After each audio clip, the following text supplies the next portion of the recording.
So hello everyone at home. My name is Kelsey Dillow. I'm the gallery manager here at Arrowmont School of Arts and Crafts. Welcome back to our Instructor Roundtable series. Our goal here is to highlight the talented artists that are scheduled to teach at Arrowmont this year, discuss ideas in contemporary craft, and to strengthen connections in our community. Check out the 2020 instructor exhibition on our website for more information on Arrowmont's instructors and their work. I want to remind our guests that they'll be muted in our chat today, but we encourage you to post questions throughout the discussion in the Q&A tab at the bottom of your screen. We're going to do our best to get to as many of those towards the end. And more information about our panelists will be shared in the chat bar, and today's discussion will be recorded and posted on our website and YouTube channel later in the week. So today we're talking with three artists whose work relates to the theme of art and technology. Our panel today includes Jovencio de la Paz, artist, weaver, and educator based in Oregon; Stephanie Lanter, ceramicist and educator based in Kansas; Thomas Lucas, printmaker and educator based in Chicago. I want to thank all of y'all for being here and participating in this discussion today. Our panelists are going to introduce themselves, and then we're going to get into some thoughts on art and technology. Jovencio, would you like to get us started with an intro, the workshop that you were scheduled to teach, and your work as it relates to technology? Sure. It's such a pleasure to be here today. I'm speaking to you all from rainy Eugene, Oregon.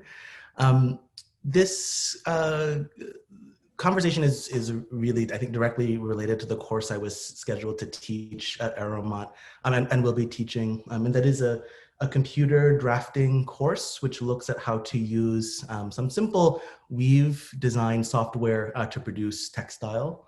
My own work, as a very classically trained weaver in sort of Western European traditions of weaving, really began as, for me, an analysis of pattern, repetition, and code.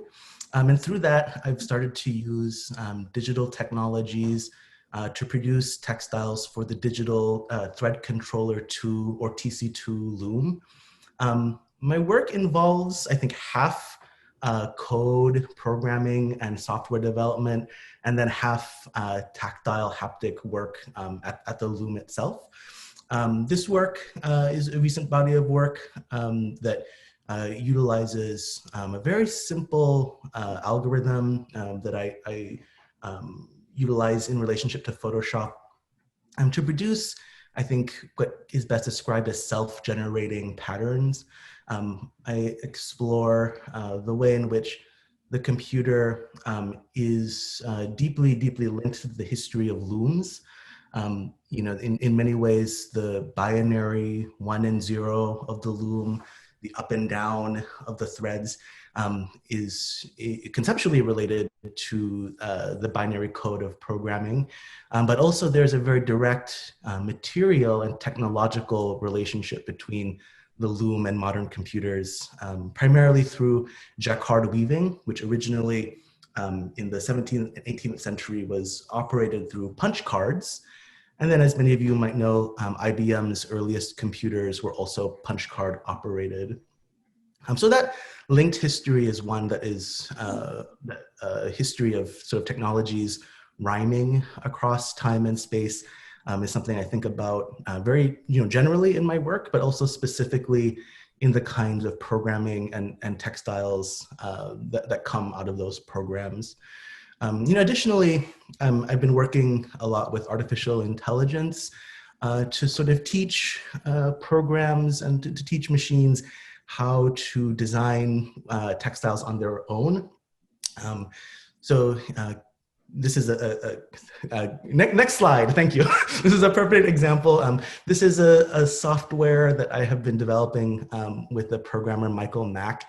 And this software is essentially a very ancient program written in the 1950s, which we've adapted to produce weave structures.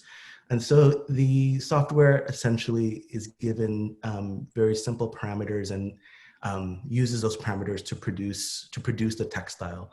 I'm always interested, I think, in what's called ghosts in the machine, sort of errant behaviors or curious curious strings of code that sometimes in our very rigid perception of our computers, they live inside the code and can, if given the right circumstances, explode into unexpected activity. And so that's sort of what is being captured here. There's a lot, this was a very long sort of 2-year process of research and development. And I'd be happy to talk about that more if you have questions about the specifics. Awesome, thank you, Jovencio. Stephanie? Thank you so much, Kelsey and Arrowmont and Jovencio and Thomas. It's so awesome to have this conversation with you all. I'm actually talking to you right now from Hartford, Connecticut. I recently relocated from Kansas. So yeah, I'm Stephanie, and I work with clay and words and various materials to create lines, for the most part, that seek connection. I've been teaching at the university level for just under 20 years and have been making things in writing since the age of about 7, I think. I'm a twin, but single with no children. And so interpersonal issues like this, along with just moving from rural Emporia, Kansas to urban Hartford, Connecticut, and COVID, of course, had me thinking a lot about negative space. And that's the phrase depicted in this detail image. It's a detail of a larger piece. It feels important right now to identify spaces between as neutral, not negative as in bad, but negative as in charged with a different energy. Technological spheres such as the internet and social media are negative spaces, I think, in this way. They're realms as an isolated person that I inhabit frequently, as many of us do. It seems helpful for me to view technology as a bridge. Sometimes it spans human distances with elegance, and sometimes it's crumbling. Sometimes it can be, in fact, an unintended platform to jump off of. And I think this is parallel to art in many ways. Moving around, I have moved around. I got my MFA at OU in Athens in 2002. I've had residencies all around the country at the Red Lodge Clay Center in Montana, the Archie Bray.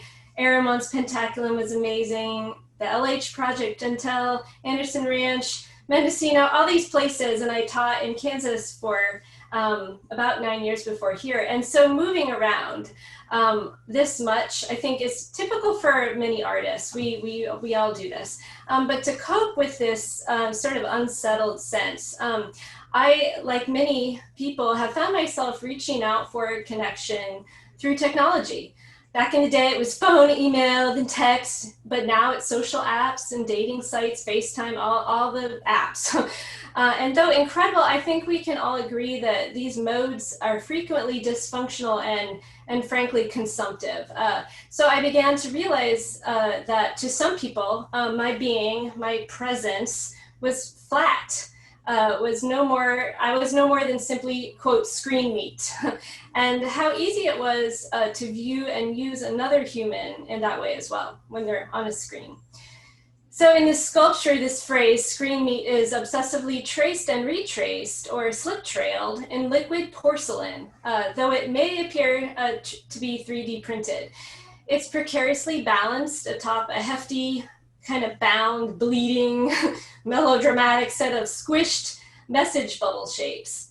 And it's hovering and it's handwritten, this text. It represents my attempt to make the virtual visceral, to make the body primary. A friend of mine called this process analog 3D printing. And so in a way, my work is not really driven by technology, but it's about technology. So yeah. So to reflect the chaos and tension of this process and communication, I think in general, this next piece is called Find the Line.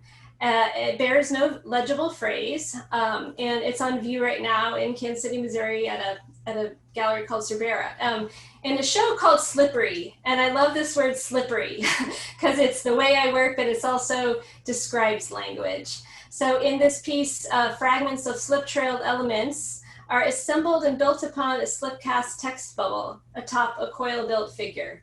I was aiming to trail or draw with the slip in a way that an automated 3D printer could not, to reorient, to fight gravity and capitalize on the messiness of human communication. It's an assemblage of failed, broken pieces fused together in the kiln and a paradox of motion and stillness. So I'm a cyclist, and an important skill in this sport is, quote, finding your line on the road or on the trail. And reading is also finding the line in terms of not only discerning sentences and meanings, but the letters themselves, I think, that make up the words. My work, in fact, attempts to get at, I think, what is between the lines in communication. We all must find the lines between ourselves and each other, though they will constantly shift, especially right now, I think, and find the line that technology will speak in the play of our lives and practices. Sometimes it's heavy and sometimes it's bright, but I really believe that it's a pathway, a border, a vehicle, and a map rather than a destination.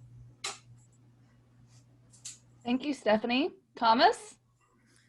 All right. I'm Tom Lucas, originally from Philadelphia, Pennsylvania, Philadelphia area. I'm a Tyler grad with a major in printmaking that came out to Chicago for grad school many years ago on scholarship, and ended up, basically setting up my studio practice here because it just made sense, and there's space, and everything sort of fell where it needed to be to allow me to be productive within printmaking. My goal was to establish a print studio where I can do my own printmaking, and to also facilitate the needs of other artists that would like to make prints.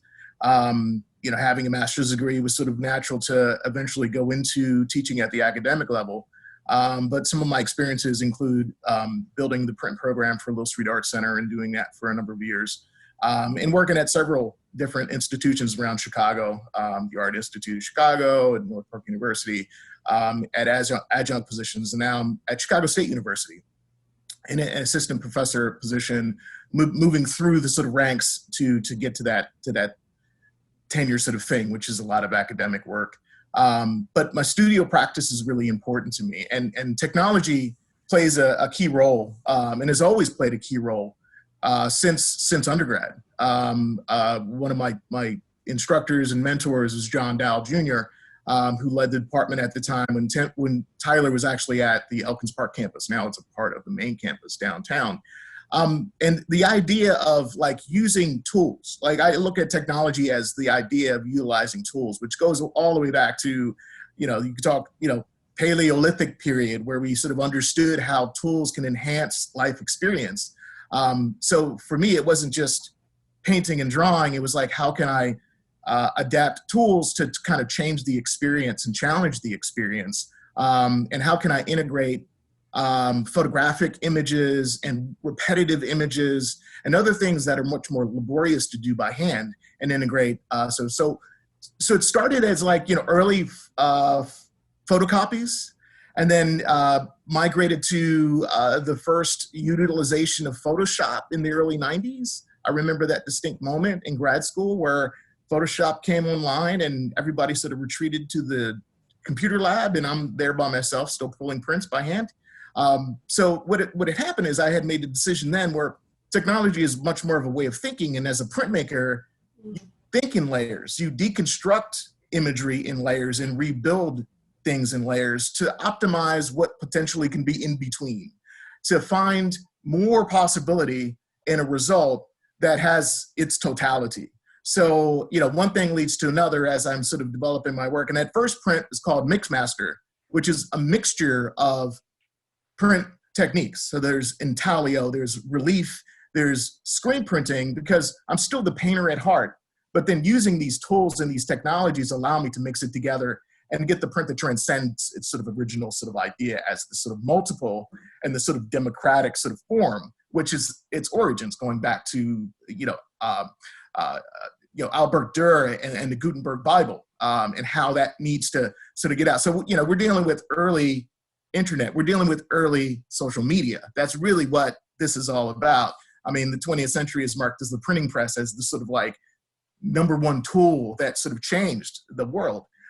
So we're sort of like just, kind of continuing on with our modern technologies. So as I sort of move through, it's like, how does printmaking sort of play a role in other sort of mediums like clay?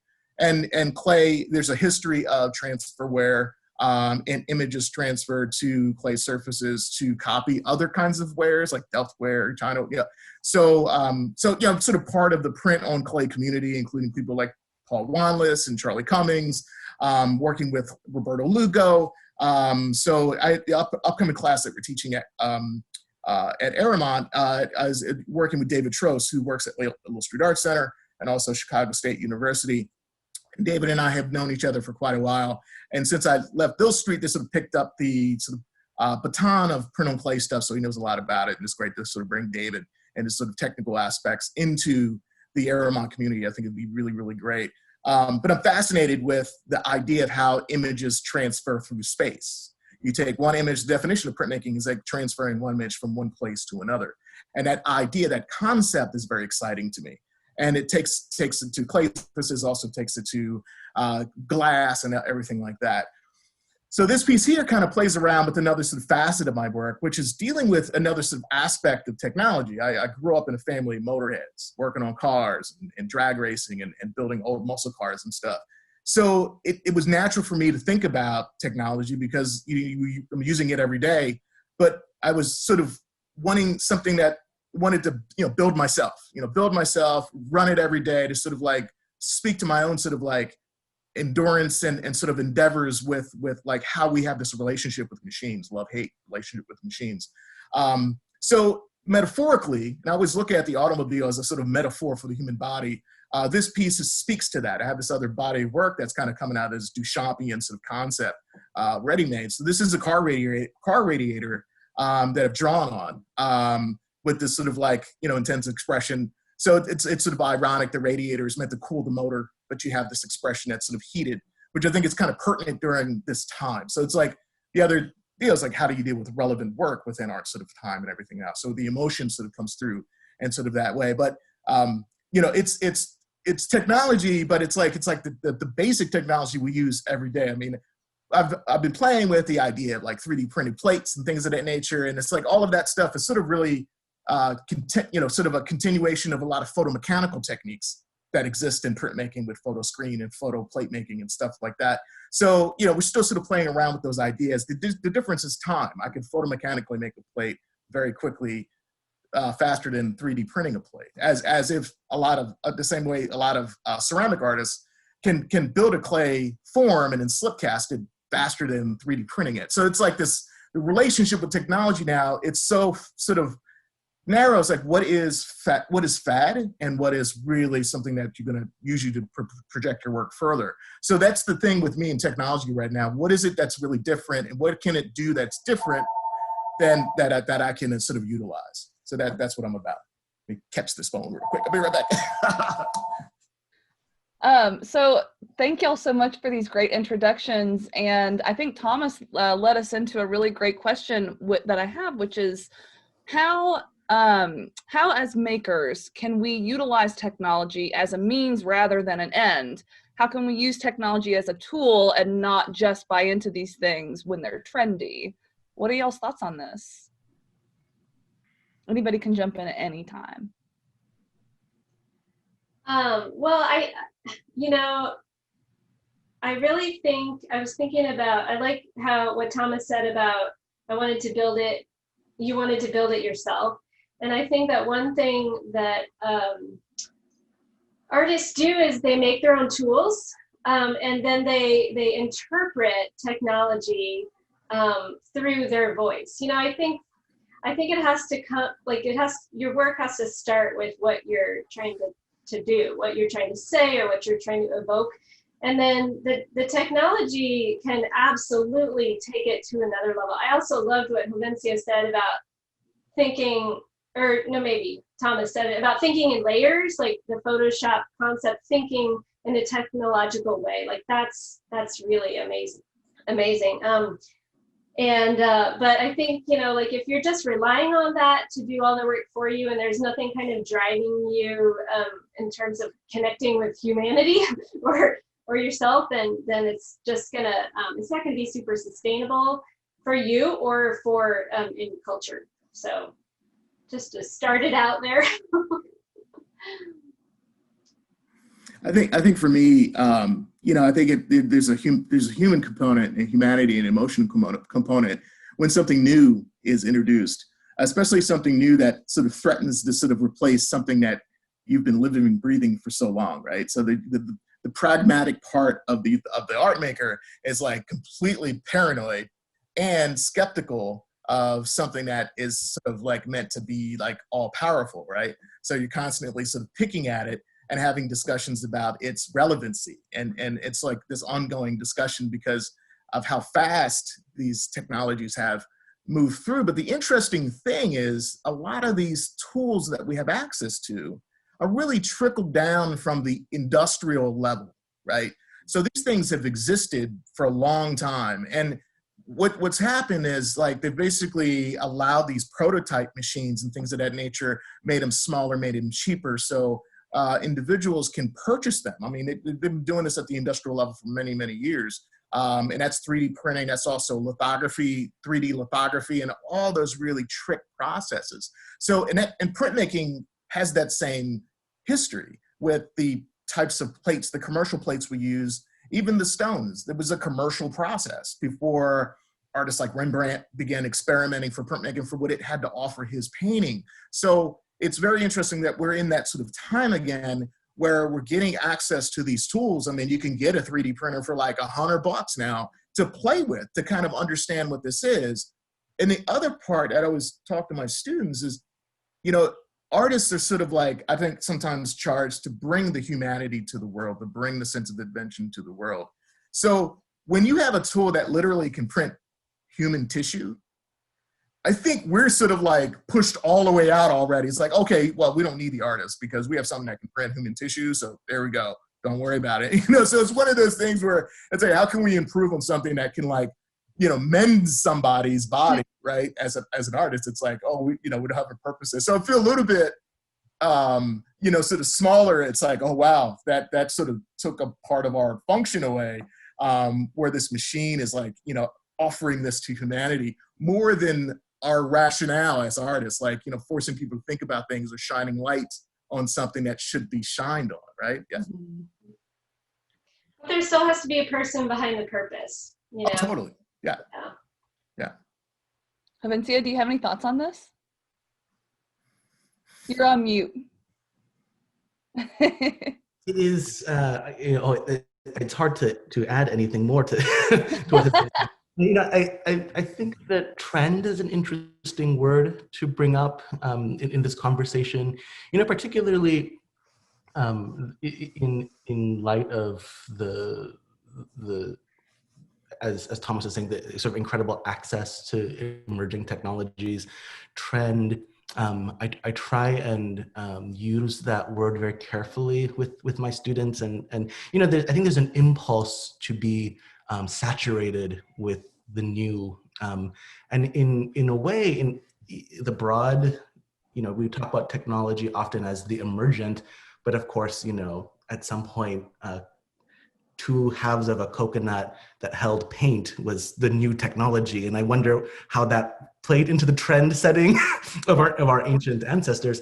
But the trend, I think, is a quality of I'd say mass communal group research, that these technologies get, that the trends are a sort of public exploration of what these technologies are doing. And in a way, I think that's a more human way to think about, you know, of course, when people were 3D printing in, gosh, like 10 years ago, it was like this technology was going to replace everything in the sculpture studio, and people were very excited about it. And then, of course, through the not through like a one institution or one genius maker, through really mass collaborative thinking and experimentation, which we could call trend, it was realized, oh, there's actually areas of inquiry in this research that are more lead to other kinds of depths in understanding of objects and technology.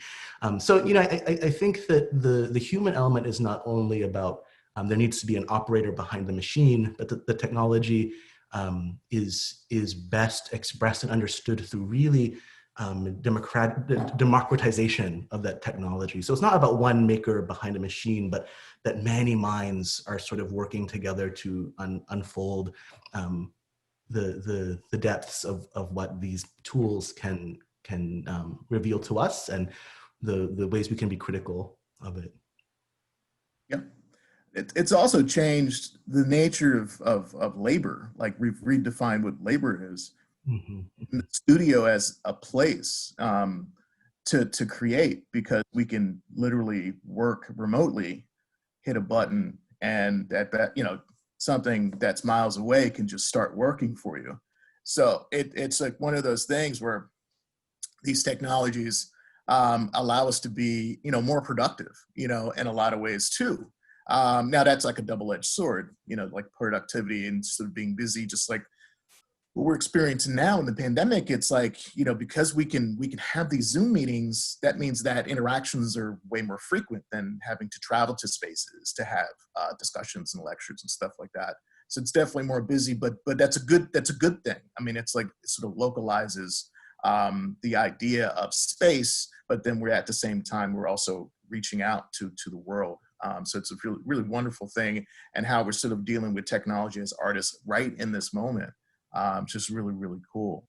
It's sort of, but the idea of like the satellite studio goes back to the story of like David Hammond's having a show at a gallery, and he's vacationing somewhere else on an island or something like that, and literally just instructing the gallery to get a bunch of fax machines, and then he just starts calling people to send things to the fax machine, and then like the show starts like in the gallery through the fax machines, and he's on the island just on the phone.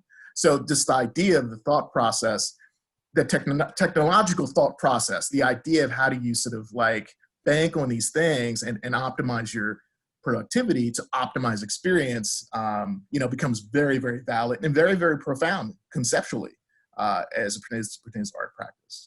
That's a really good segue. How do y'all think that technology shifts the way that we approach our processes, our concepts, and our subject matter in the studio? I think we've touched a lot on process and even a little bit of concept, but like, how does it shift the way that we approach our subject matter when we're aided with all of this technology in our studio space? Well, one thing that I think about a lot is, first of all, I just want to say, Jovencio, I love that idea of a trend as a collective of movement instead of like this sort of judgmental, like wanting to be popular. So that's a really beautiful way to think about that. But so I think, one thing that I think about in my work is technology, and also what Thomas was just saying, like it can help save our bodies, like the physical wear and tear, on your body. Like I think we all three of us are makers that kind of do repeated things and like detail, and it's not 20 forever. So I think that like that's one thing I think about, like how can I use technology, and I'm not good at it, but how can I use technology to like make my practice and my health more sustainable? And I think like right now we're like on the beginning, we're on the cusp of this whole new thing that nobody understands. So I think it's really exciting, but keeping, connected to, connected to the purpose seems important. I think I've like lost track of the question, so I'm gonna stop. Well, I think in terms of subject matter, we just have access to a whole lot more at our fingertips, more to sort of go through, more to consider.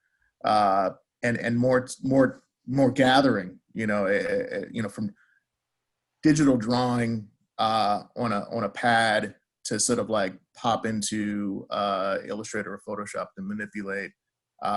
It makes the process a little bit different because of how you see it, but then it sort of multiplies the results in some ways, or at least changes the quality and presents something new, which is something that I'm sort of interested in. I just remember the days of doing photo screen or photo litho where you had to literally have it was a copy camera machine that was connected to a darkroom, and you had to make these huge codoliths physically, like you would develop film. So it would take a long time to actually take an idea, and you would have to plan the size and all that stuff, and then gather the chemistry and the actual physical materials.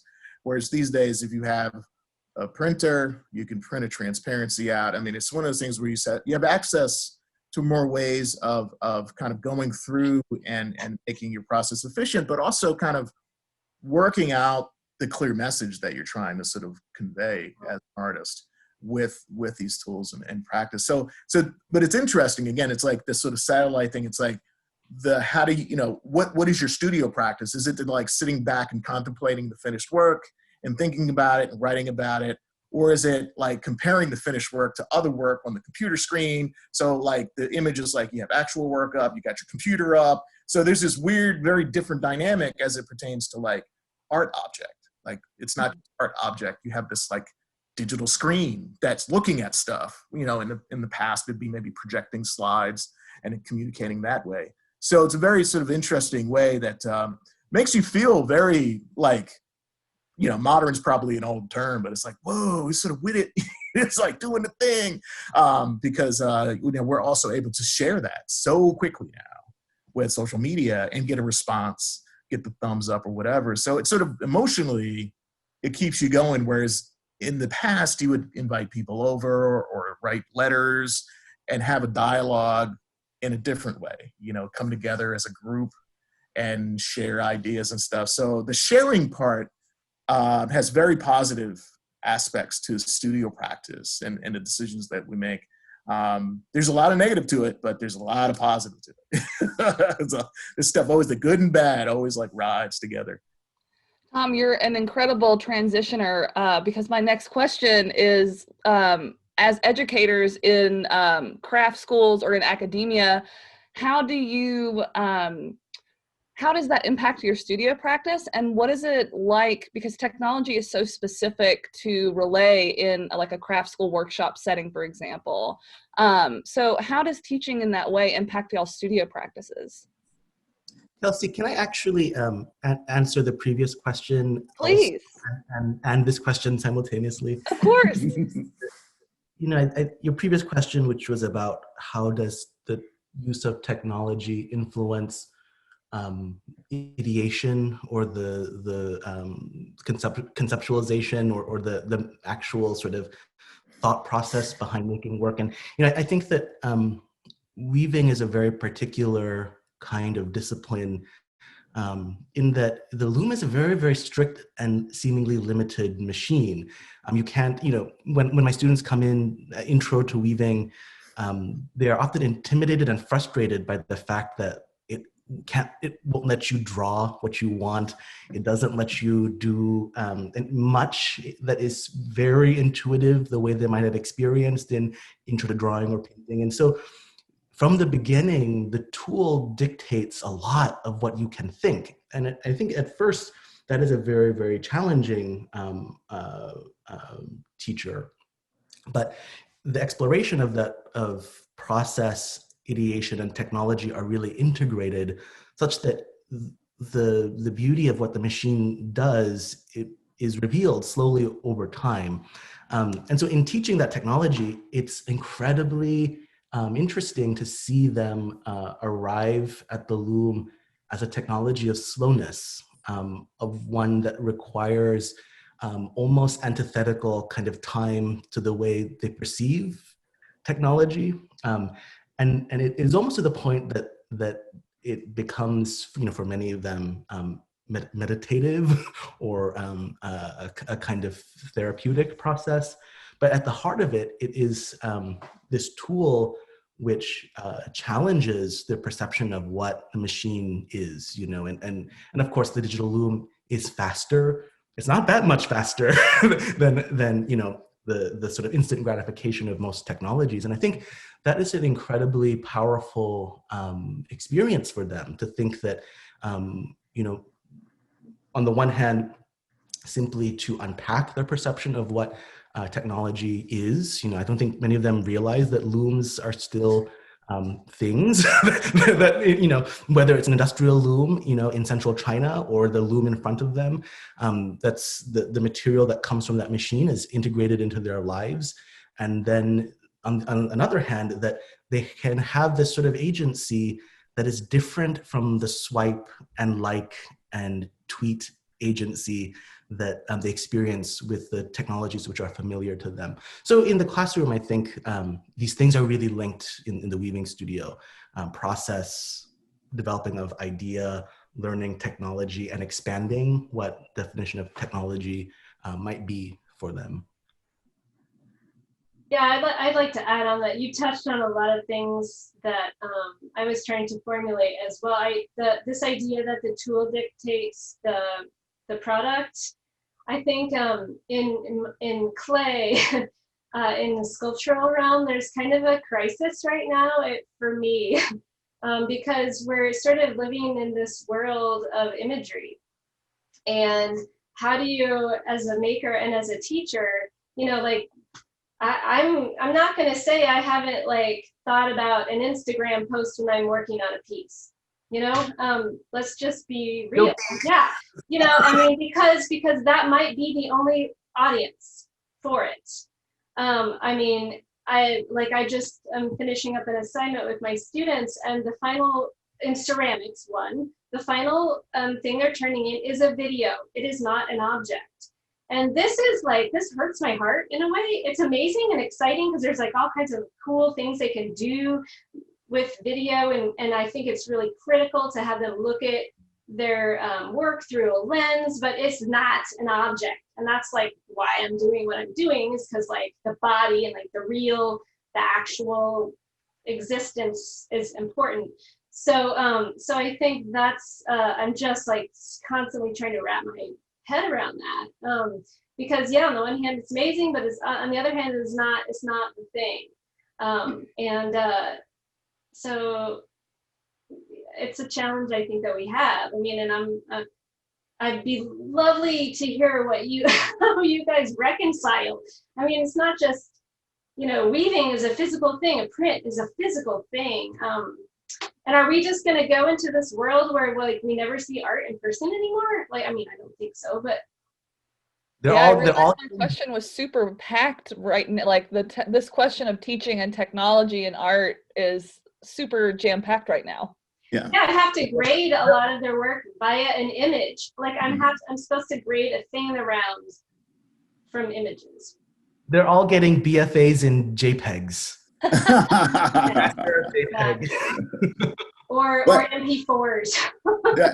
Well, I think there's an opportunity that is presented for these up and coming artists, because I teach at school. I teach all across the realm, foundations. I'm teaching sculpture this semester because of necessity, and how to build things and stuff like that. But we're in hybrid mode, as well as remote mode. And Stephanie, I'm sharing the same sort of challenges, but at the same time, it's there's also this professional practice that we do, or it's especially with a medium like sculpture. One of the things sculptors do when they propose a project is they create, sort of a maquette of what that work would look like in a space or installed on in the public. So I'm having students, because we're in digital space.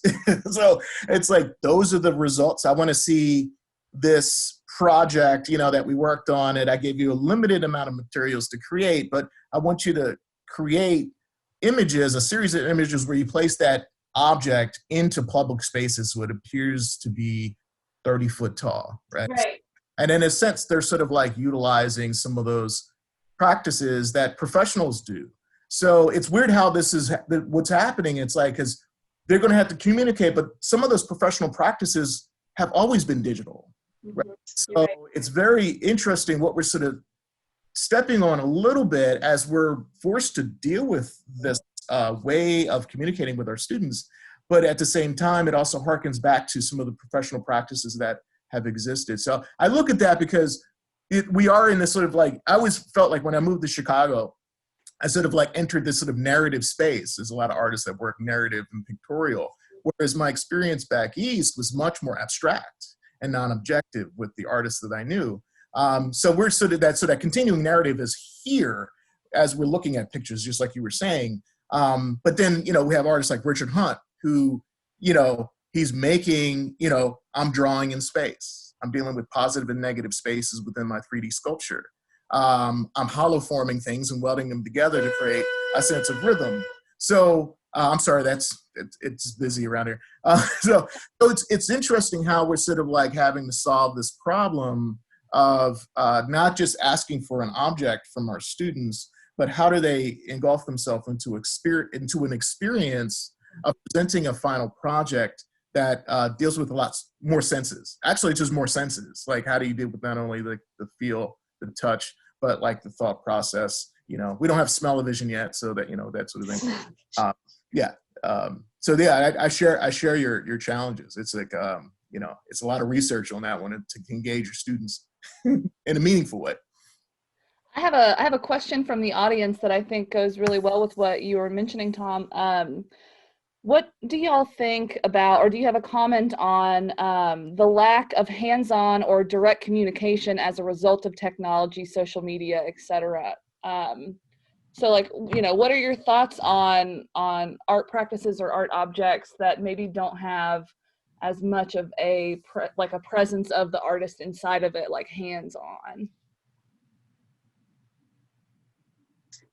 I mean, I think that there's room for all variations on format in terms of art. And I think that, like, a GIF, is that right? GIF? I don't know. A moving image.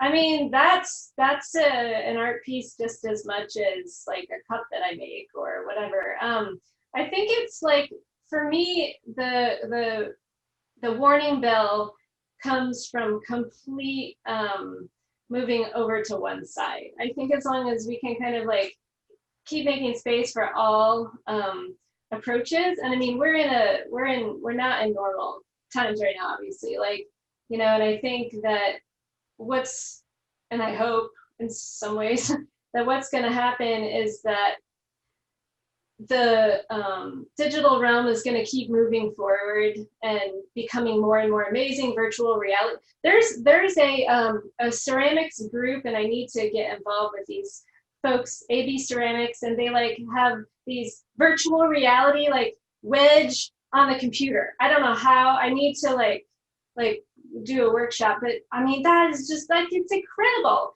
you know. But why not? Like, you can like play a video game. I mean, I just don't think so. There's a lot of amazing stuff, but at the same time, I think when like COVID is over and we can all like be together again, I think people are going to be like, oh yeah, I miss touching things. And there's going to be this resurgence of like using, like we were just talking about, sitting all the time and being sore, because we're like not used to sitting all the time. I mean, the reason I got into ceramics was to move my body on a daily basis.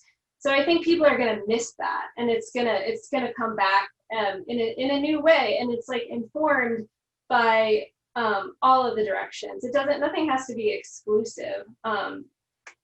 Yeah. I think it has a lot to do with intent, and not trying to have something be something else. I mean, exactly. If, you know, we're in this digital environment, and you know, it's like, yeah, we're here. We can't smell stuff. We can't touch stuff. We can only hear each other and see.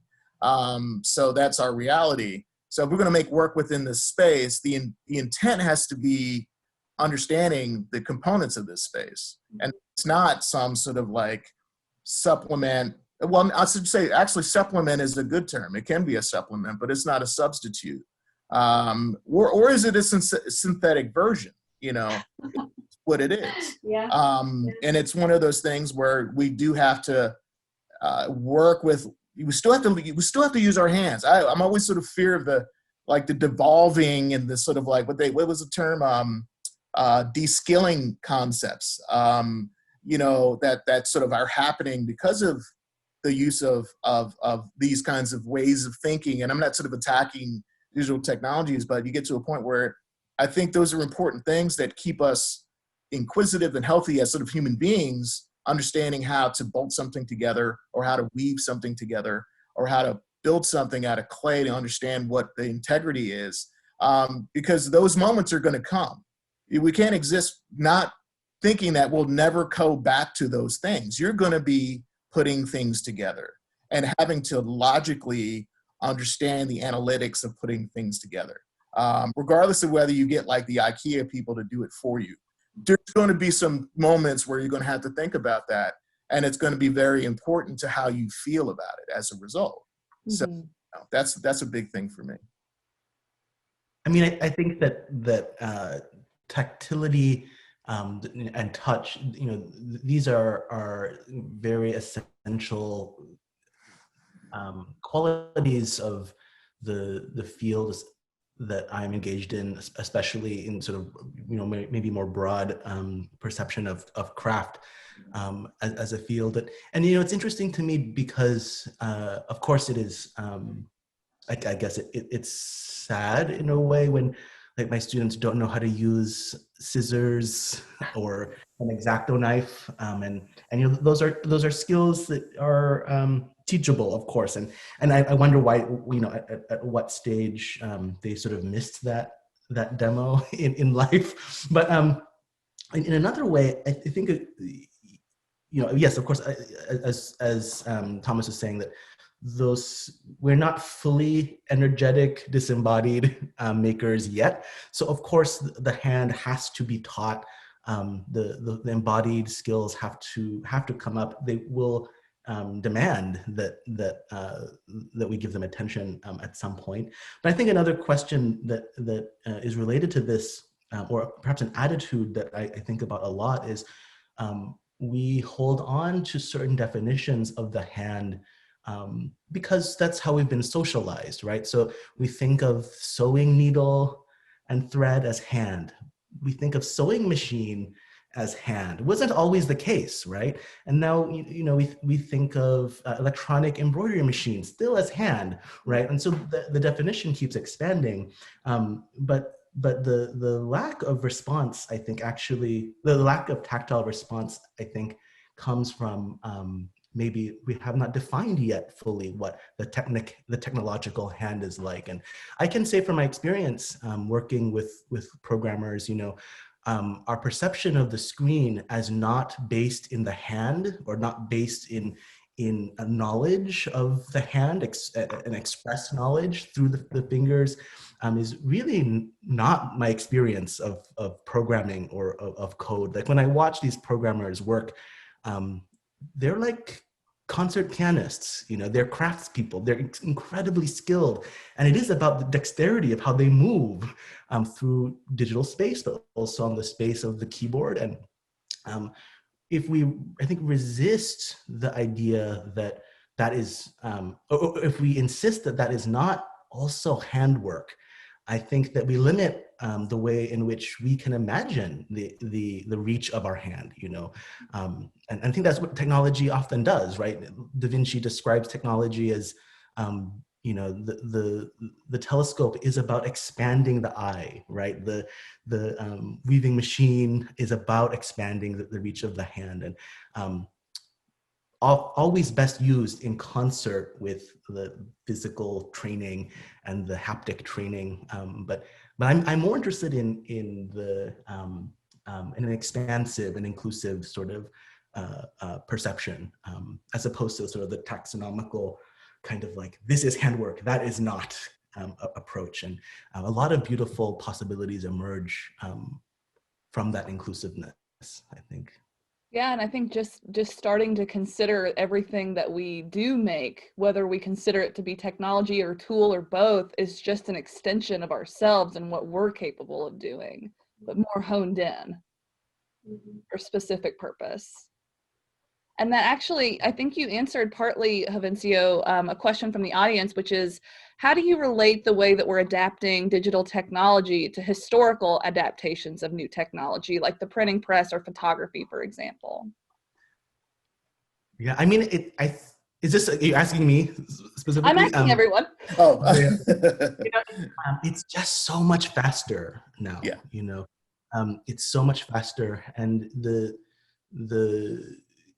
adaptation, I think, requires time, of course, and we still, we live quite a bit longer these days, and because of medical technology, and that we haven't fully, I think, gone all the way to the point where we are evolving as fast as our technology. And I think, Carl Sagan describes that as technological adolescence. Is like we're in this growing pain. Like like the technic body is like so much larger, and it's like there's a clumsiness, I think, that happens. And in one way, we can talk about that in the field of art and design and craft. We are not fully, we haven't fully adapted to the technologies available. And that's an important thing to think about.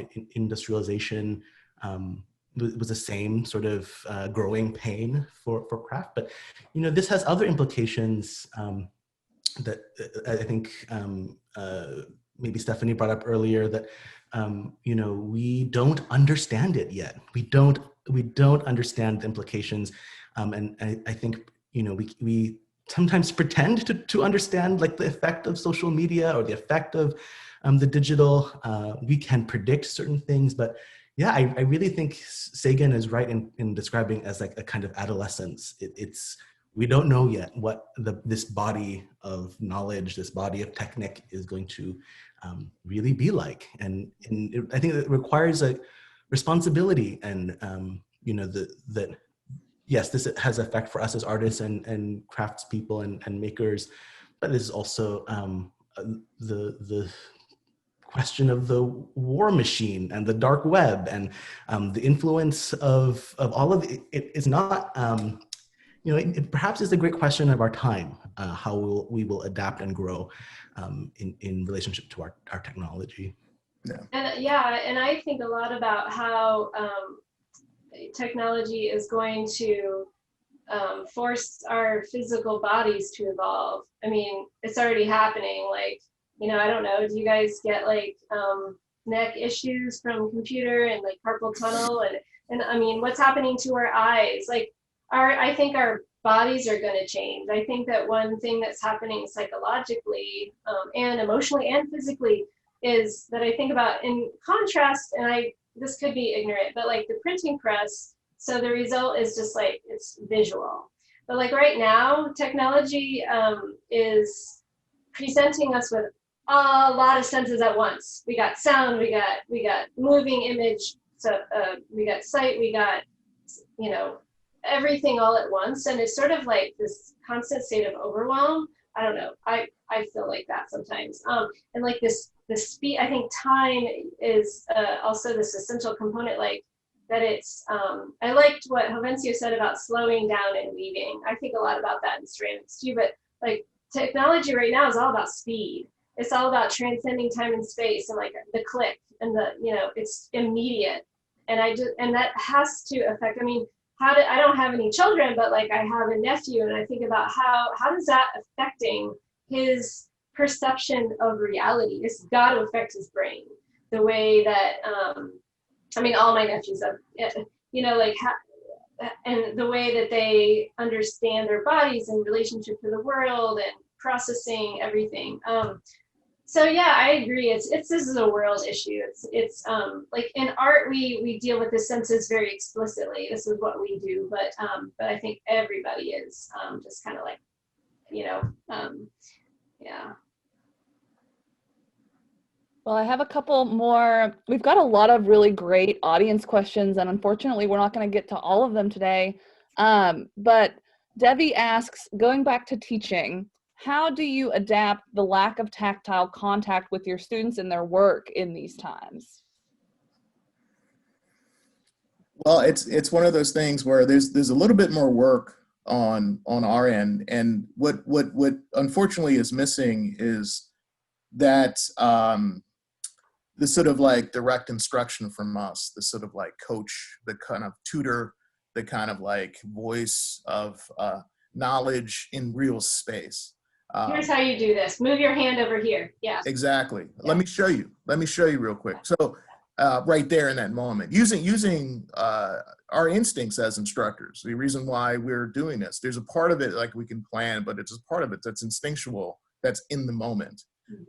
So the way that we're working now, it's just more work because you have to sort of plan ahead for the potential roadblocks that the students may have. So whether that be through podcasts or video instruction or synchronous sessions where they're working alongside you, but they're looking at a screen, it's still disconnected, but we have to work hard. Unfortunately, we have to work harder to get to sort of like lessen the space between that thing that's missing, because it's missing. That's the reality of it's missing, and we can't substitute something else for that unless we know the push of technology becomes now we're going to have robots that represent ourselves, and no longer are in spaces, and everybody is just a robot, and the robots are interacting. You know, you're still going to miss something, but you're going to see people interacting or see things interacting,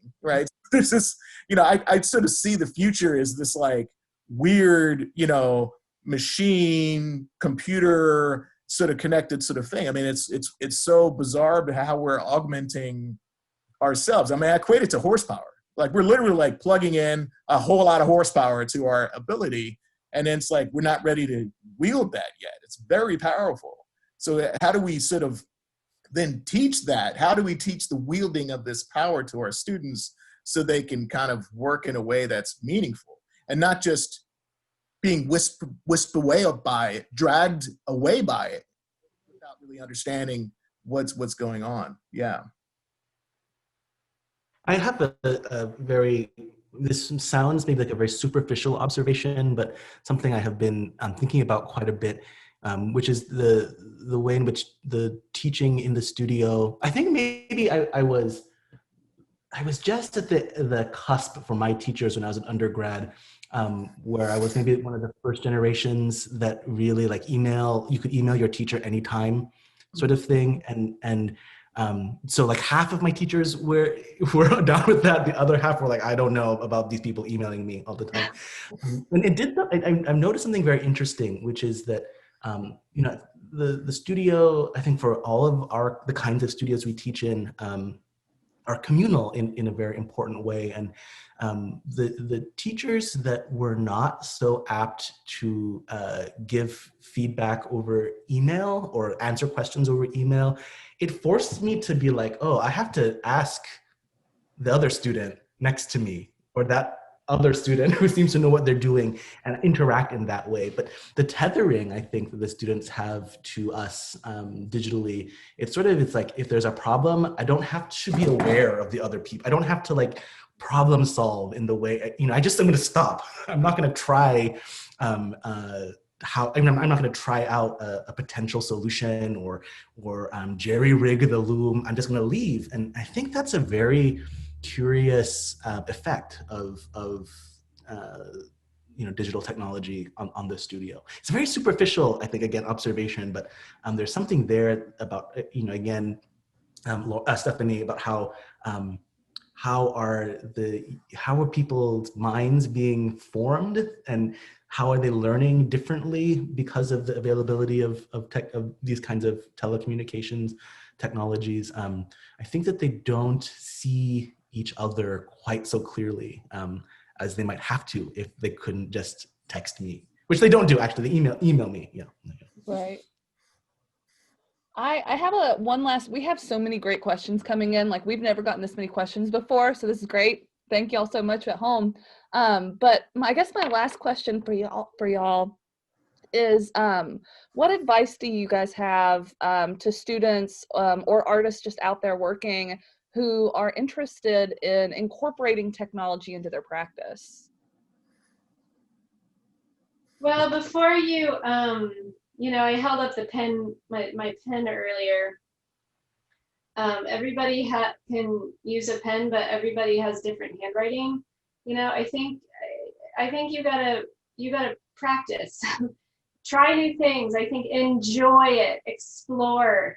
But then once you find something that resonates with you, you gotta practice, practice, practice until it's your handwriting. I loved what Jovencio said about like the ghost in the machine, in the loom, those mistakes. I think I wrote like that down too. that's beautiful. And I kind of have the same thing when I do my slip trailing, but because I love those mistakes and those like unpredictable moments. That's where the magic happens. But I think that like that you can't just like try it out, you know, without and have it work without owning it. It's just, you know, technology is craft, just like any like technology, but technological tools are tools for craft, just like anything else. So that's what I would say. I would say explore it and take advantage of it, but don't rely on it to like talk for you. You still have to have your own ideas. You still have to have something to say. You know, like when you're writing, like I could just like move, but nobody cares about that. So figure out what you want to say. I think my advice is research. It's easier to research now. I mean, you can, you know, you have information coming at you faster. You have to kind of sift through it a lot more than kind of going to a library and pinpointing exactly the author and the subject and knowing that information is quite valid, because it takes expertise and people that have degrees and stuff to publish books. Yeah.